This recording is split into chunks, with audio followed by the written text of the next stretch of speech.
Greetings everyone! Today I have returned to teach you to make another food. In this case, we're gonna cook up a hamburger. Funny story, there is no ham in it, only other meats. So, let's get started. To begin, we're gonna take a hunk of meat and form them into little pucks. These pucks are what are going to form the burgers. They have a term for them, it is patties.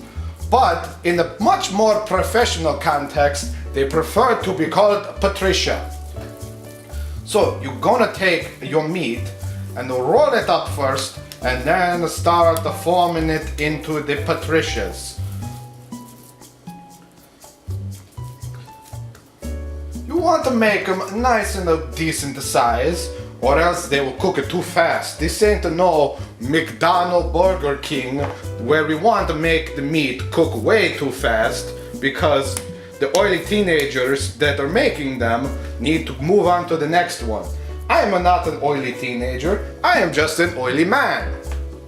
Now that we have our meats into our nice round pucks, we got to season them up and then we're gonna put them onto the grill.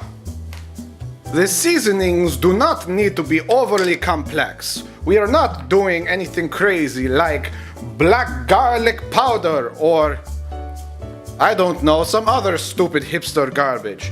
Like any good piece of beef, you just need some salt and pepper. Make them nice and peppery like me. Now that we have our burgers all nice and seasoned up, we got to take them over to the griddle and get them nice and cooked.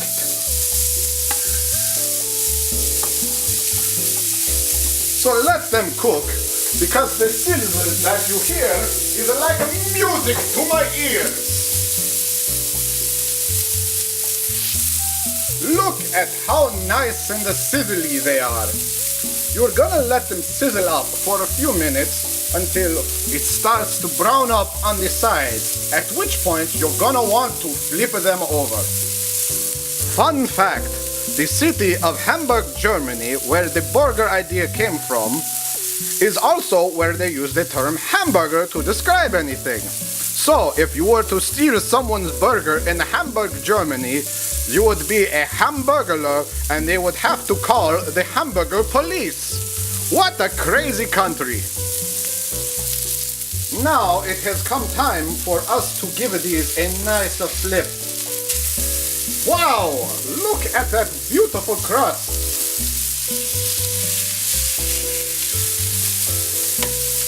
Wow.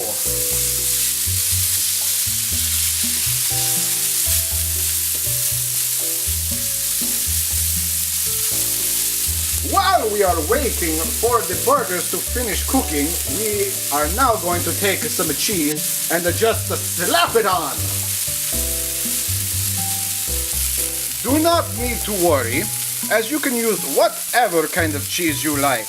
If you do not like the yellow American dairy processed cheese product, you can use other processed cheese products, such as the provolone. So we're going to let this cook a little more on the other side, and then we're gonna put it on our buns. But not that kind of buns, you silly cannoli. A very important step that many people tend to forget is to toast your bread so that your burger can be toasted to the most. And I have a special bread for this. It is one with memes, part of any nutritious diet. And I didn't forget his little buddy. A burger on its own is fine and dandy, but you're gonna need some fixings to make it that much more fantastico. So, unfortunately, I do not have the healthy lettuce and tomato and onion, but I have the even healthier bacon.